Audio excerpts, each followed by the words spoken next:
২৫শে সেপ্টেম্বর জন্মদিবস শিক্ষক দিবস হিসাবে পালিত হয়। তার জন্মদিনে তাকে শ্রদ্ধা নমস্কার জানিয়ে আর সব ভক্তমণ্ডলীকে আমার শ্রদ্ধা ও নমস্কার জানিয়ে আমি শ্রী মা সারদা দেবী স্বামী গম্ভীরানন্দের লেখা বইটি থেকে দৈবাঘিনা এই অংশটি পাঠ করছি।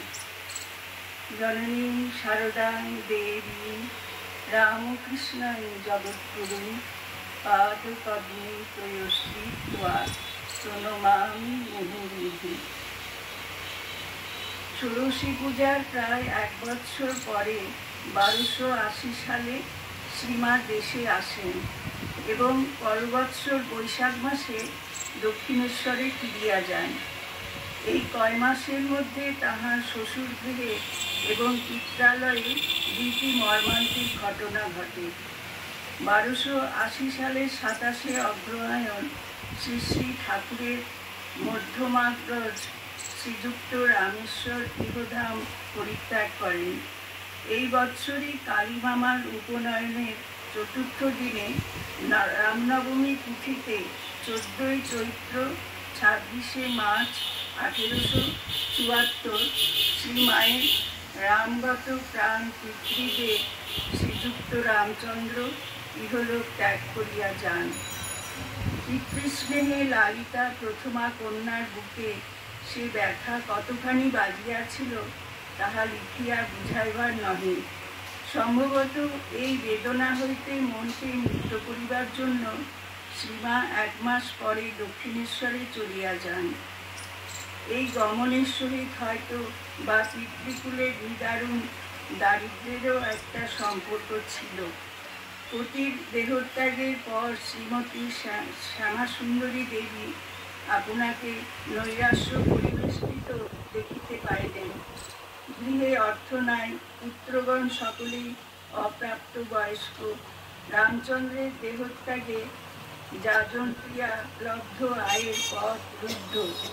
চাষাবাদ দেখিবার উপযুক্ত লোকের অভাবে উহাও বিশৃঙ্খলাগ্রস্ত।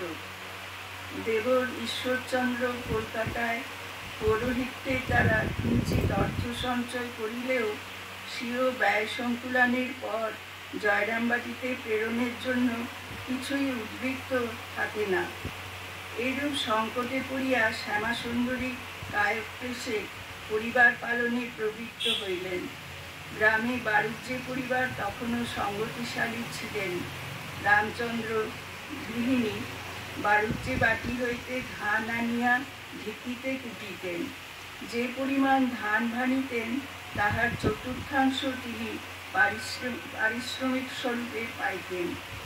শ্যামাসুন্দরীকে সংসারের জন্য কিরূপ পরিশ্রম করিতে হইত তাহার উদাহরণস্বরূপ তিনি পুত্রবধূ ইন্দুমতী দেবীকে একসময়ে বলিয়াছিলেন, আমরা ঘরে ভাত বসিয়ে দিয়ে শিউরে গিয়ে তরকারি নিয়ে এসেছি।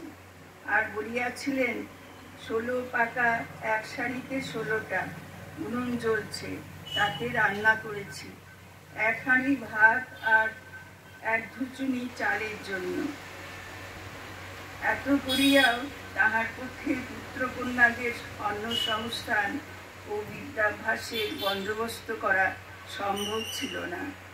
তাই পুত্রগণ পার্শ্ববর্তী গ্রাম সকলে আত্মীয় গৃহে চলিয়া গেলেন।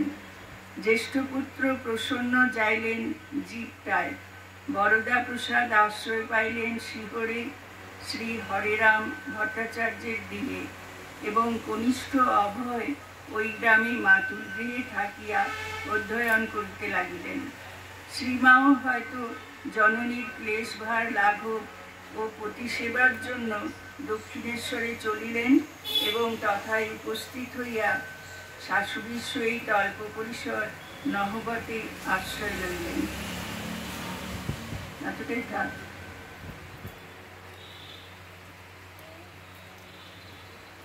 যথাগ্নে দায়িকা ওম যথাগ্নে দায়িকা শক্তি রামকৃষ্ণং স্থিতা হি যা সর্ববিদ্যা স্বরূপাং তাং শারদাং প্রণমাম্যহম।